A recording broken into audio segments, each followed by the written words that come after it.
today I'm going to show you a quick guide on how to grow irises from seed. We're going to be using tall bearded iris seed today. So what you want to do is, once you've made your crosses through the year, or the bees have done it for you, you want to wait until your seed pods are just starting to crack open, and that means that the seed is then ready for harvesting. One of the best things to do is to use one of these wedding favour bags whilst the seed pod is still on the plant and still green.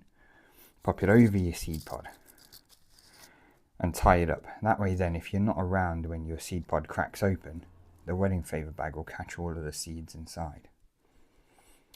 And then once you've harvested your seed, there's various different ways you can sow it.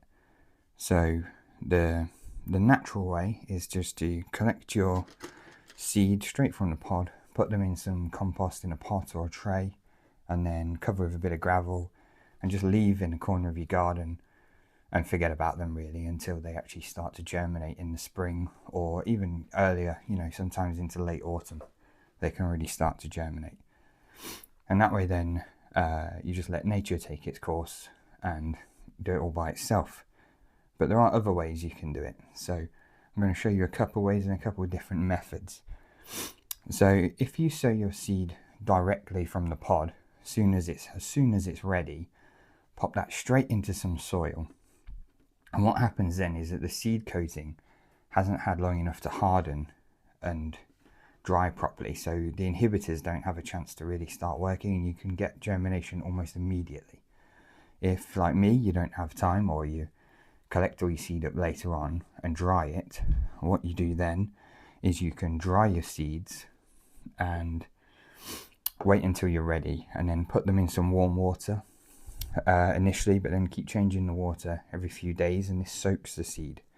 And then you can sow it into your compost, and this basically speeds up the process a little bit as well by letting the normal weather that would happen, you're speeding that initial process up to get through the inhibitors. A method I like to do myself is I get the seeds, soak them in some water for a day, and then I actually peel the seed coating off to expose the embryo. So you need some good fingernails for this. So mine aren't that great. So you peel the coating off of the seed, and then you're left with just the embryo at the end. And here's some I did earlier. So let me see the embryos on those compared to the seeds that are just dry, still in their coating. So you peel all of that off. And then what we do is we get those seeds, which are just the embryos, and you get some tissue paper, and you place out your embryos on the tissue paper like so, and then you fold the tissue paper over, and this tissue paper is just damp. It's not really wet, it's just damp, just wet enough, and you pop it down like that. You can fold it over. I try to keep it as straight as possible. So then the seeds are inside of that tissue paper then, and then they go into one of these freezer bags. You pop your tissue paper into the freezer bag. Make sure it's one of these freezer bags with a zippy top on it. That way then, that will trap all the moisture in there. You record all the cross on here, so I normally write the whatever code you're using for your crosses, how many seeds I've put in, and the date, and the names and everything else on it. Then you pop this in the salad drawer of your fridge, and normally it stays in the fridge for about 60 days. But every month, just keep checking it. And what will happen is, one day, after around 60 days, you'll check your tissue paper. You don't have to get it all the way out, but you'll see then that the seeds have already germinated, and there'll already be roots growing on them. And then we take those seeds out and put them in a pot, cover them with a bit of compost, and leave somewhere warm, like on a windowsill or heated propagator, something like that. And then they will start to grow. But if you're doing that this time of year, like most people that do it this way, you're going to need, they'll start to grow and you'll have leaves in no time. But then you're going to have to use grow lights and keep them somewhere warm until the spring. Then you can move them out into polytunnel or slowly get them used to going outside. Some of the other methods is trialing this year, growing them in gel.